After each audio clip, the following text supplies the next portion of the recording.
is up, everyone? My name is Mr. Kirk, and I want to welcome you to by far and away the best time of the year, Christmas time at HNW. Now here's the thing, y'all. I love this time of year. I love lights on the houses. I love how the weather starts to cool down. I love drinking some hot cocoa and hanging out with my family and friends. It's just the most awesome time of year. And I'm curious if you could tell me, why do we celebrate Christmas? Let's say it together. Christmas means celebrating Jesus, God's greatest gift.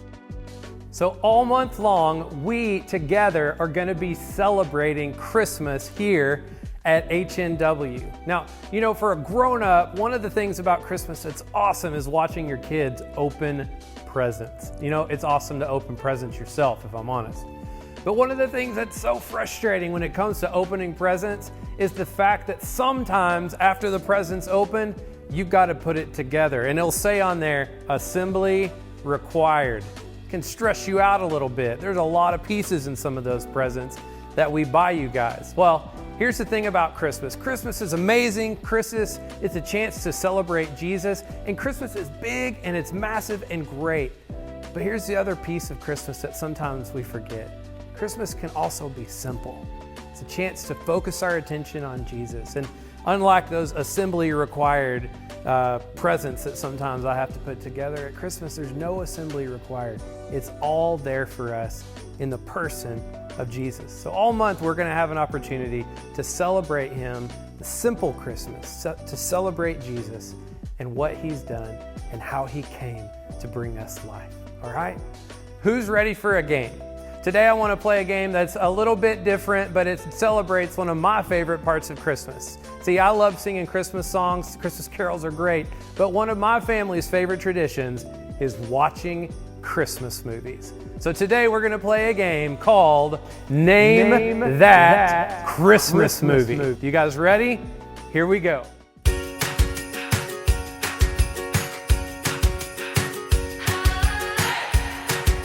The rules, we'll show it, and you name it.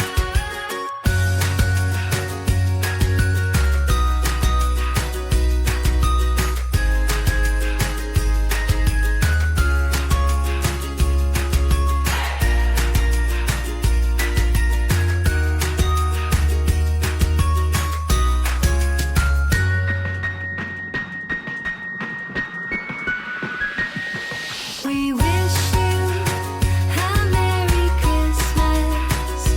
We wish you a Merry Christmas. We wish you a Merry Christmas and a Happy New Year. Good tidings we bring to you and your kin. We wish you a Merry Christmas and a Happy New Year.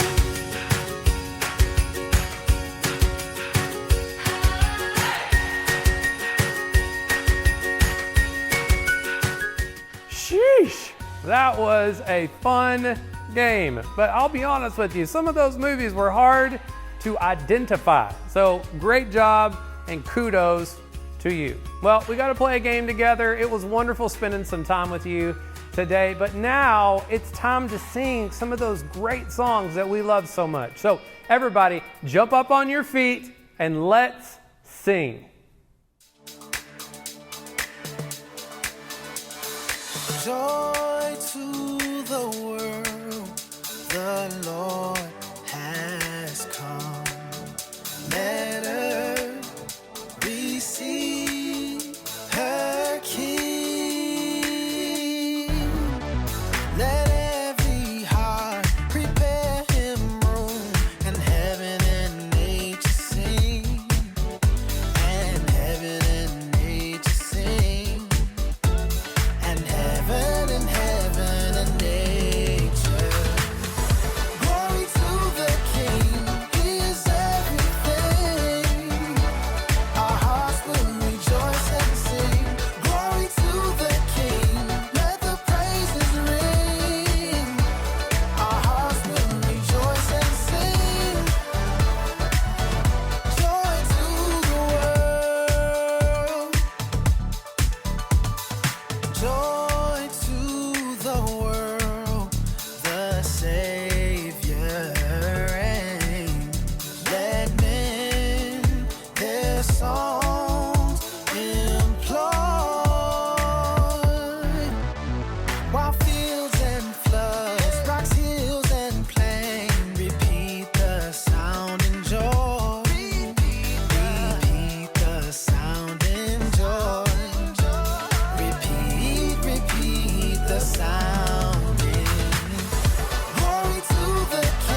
Keep them bells ringing. Keep them bells ringing.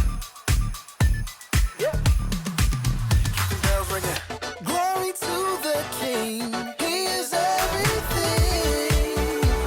Our hearts will rejoice and sing. Glory to the King. Let the praises ring. Our hearts will rejoice and sing. Joy to the world. He is everything. Our hearts will rejoice and sing. Glory to the King. Let the praises ring. Our hearts will rejoice and sing. Joy to the world.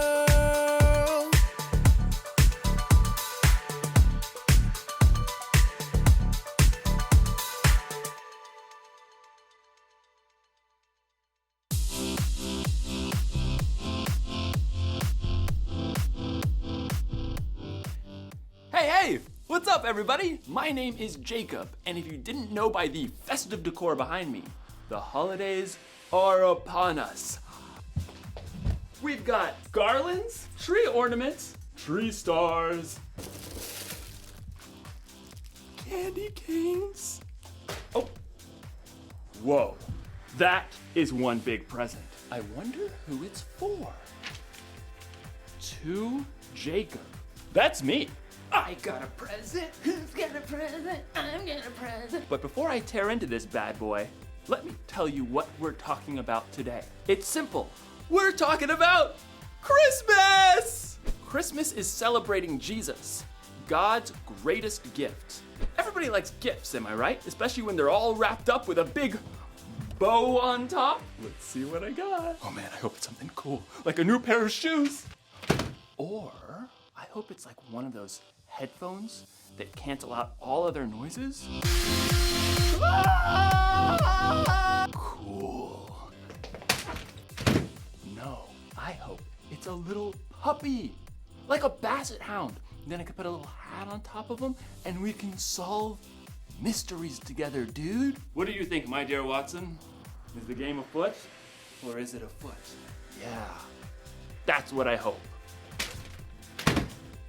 Okay, no, this is what I hope. I hope that it's a trunk full of cash. Then I can buy whatever I want for Christmas. You know something?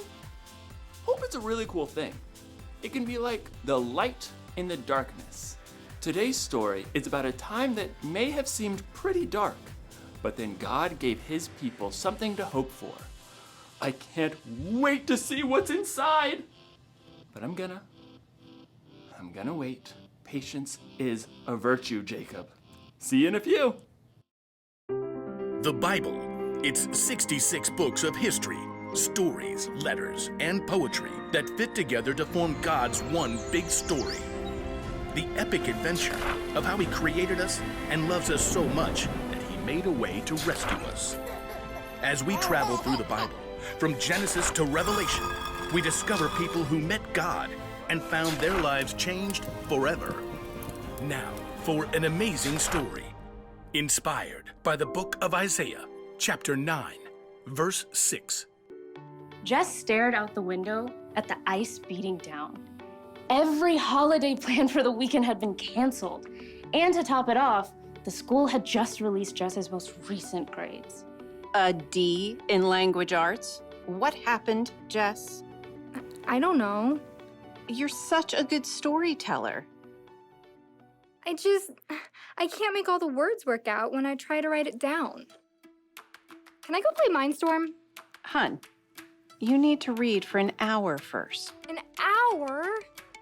I thought it was 30 minutes. Your teacher and I talked. We think a little more reading time will help. Jess glared. I don't have anything to read. You've got an entire bookshelf in your room. Those are little kid books. Then look at Emma's bookshelf. Emma was Jess's older sister, already in high school. Fine, whatever. Jess stalked upstairs to Emma's room, peeked inside. The room was empty, but everything was neatly organized. Emma had even done all of the colorful artwork on her own walls. Miss Perfect. Jess sighed. Everything seemed to come easily to Emma. Writing, math, friends, life. I'll probably be stuck in 5th grade for the rest of my life. Jess stood in front of Emma's bookshelf, running her finger over the thick spines. At last, a swirl of color on the bottom shelf caught her eye. Comic book Bible. Huh. Jess thumped down onto the floor and pulled the book off the shelf. She flipped it open, and color exploded off the page. In the beginning, God created the heavens and the earth. The images of creation were vivid and detailed, as if she were right there. Pretty cool. Jess found herself drawn into the familiar stories, seeing and hearing them in a brand new way. Moses and the Red Sea, the fall of Jericho, David and Goliath, Esther boldly approaching the king, David's incredible poetry in the Psalms. The Lord is my shepherd, I shall not want. After the Psalms, though, Jess paged into unfamiliar territory. Isn't Daniel in the lion's den around here somewhere? Who's this guy? Jess stared at a man with a long white beard, using a quill to scribble on a scroll. A child will be born to us, a son will be given to us. He will rule over us, and he will be called Wonderful Advisor and Mighty God. He will also be called Father who lives forever, and Prince who brings peace. Hey! Jess nearly dropped the book. She glanced up to see Emma standing in the doorway. What are you doing in my room? Mom said I could pick a book. Well, ask next time, okay? I didn't touch anything. Okay, it's fine. Emma settled down on the floor beside Jess and took a look at the book. Aunt Chris gave me this book when I started high school. It's pretty cool. I mean, until this part. It's kind of hard to make a guy writing a letter exciting. Jess pointed out Mr. Whitebeard. Oh, you mean Isaiah? Who's he talking about? Jesus? Yeah, but it's way more amazing when you look at the big picture. You see, God's people were in big trouble.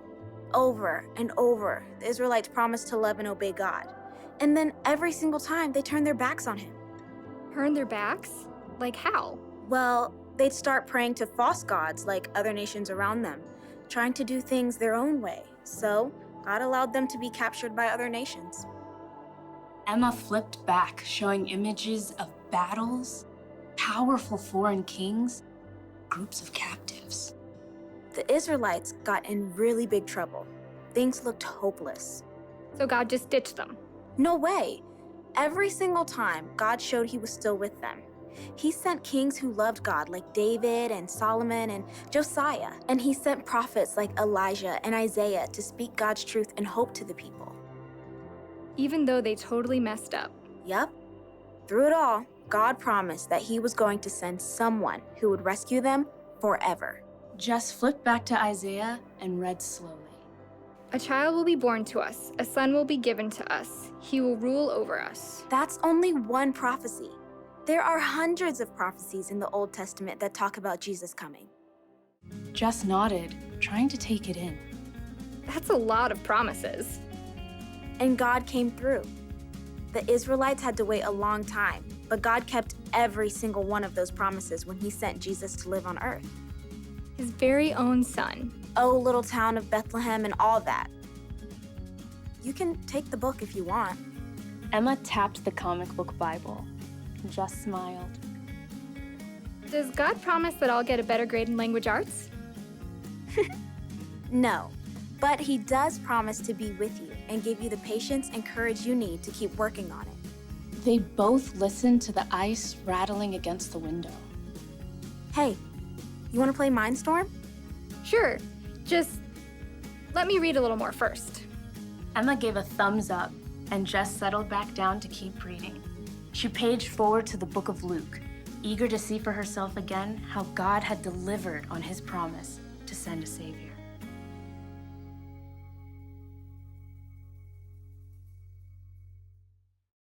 Okay, so hundreds of years before the very first Christmas, it felt like God's people were in the dark. They dealt with bad kings and wars with other nations. They'd been taken captive and removed from their homes. They needed help. They needed hope. You may not know exactly what that's like, but you've probably been through a dark day or two. Trouble at home, trouble at school, trouble in the world. Sometimes you need a little hope to get you through it, to help you cancel out the noise. Well, the good news for God's people hundreds of years ago turned out to be good news for us too. God promised through Isaiah that he would send a baby who would one day save the world. And around 700 years later, God kept his promise when Jesus was born. Listen, if it takes you or me 700 years to keep a promise, that probably wouldn't be too cool. God's different. He's been here forever, and he'll be here forever. So 700 years is like, sometimes with hope, there's a little waiting involved. One thing's for sure though, when God makes a promise, he keeps it. So when things are dark, know that God promised to send us a savior. When you're lonely, know that God promises he'll always be with you. When you're sad or hurting, know that God promises that there's going to come a day when there will be no more pain and no more sadness. Isn't that something to hope for? So here's the one thing to remember today. We can have hope because God keeps his promises. That's a little gift of hope for you this Christmas. Oh yeah, my present. Let's see what we've got. Ugh. Do not open till Christmas. Oh man, looks like I'm gonna be hoping for a couple more weeks. It's definitely not a puppy. I'll see you next time. Wow, our God is a promise keeper. As we learned today in the book of Isaiah, we're reminded that God said there would be a Savior who would come, and guess what? He did. See, the thing that we got to remember about our good God is that he is a promise maker, and he's also a promise keeper. And God kept his promises to the people then, and I'll tell you this, he'll keep his promises to you and to me as well. Let's say our bottom line together. We can have hope because God keeps his promises. You guys say it with me again. We can have hope because God keeps his promises. What an incredible truth. That's right. See, sometimes in life stuff happens that we just don't understand. And let's be honest, this has been one weird year. But we know this, that the same way that people in the Old Testament served a God that they could trust, a God who kept his promises, even in our weird times today, we can trust the same God to keep his promises. See, we have to remember, and you guys remember this with me this week, we can trust our God, all right? So in whatever we face, no matter how hard and difficult the moment that we find ourselves in, both today and in the future, we know that we can trust God because our God is a promise keeper. Not just a promise maker, but a promise keeper. Now, I want us to look together before we finish at our memory verse this week. Together, let's read this in Luke chapter 2, verse 11. It says this, "Today in the town of David, a Savior has been born to you. He is the Messiah, the Lord." Now, all month long, we'll come back to this verse, and we want to encourage you to memorize this verse, to put it in your heart so that you can come back to it over and over again. But as we finish up today, as we conclude, I want to encourage you to have a wonderful week, to enjoy the Christmas season, but I also want to encourage you to talk to your parents about the fact that we serve a God who keeps his promises. Y'all have a wonderful week. It's been great being with you.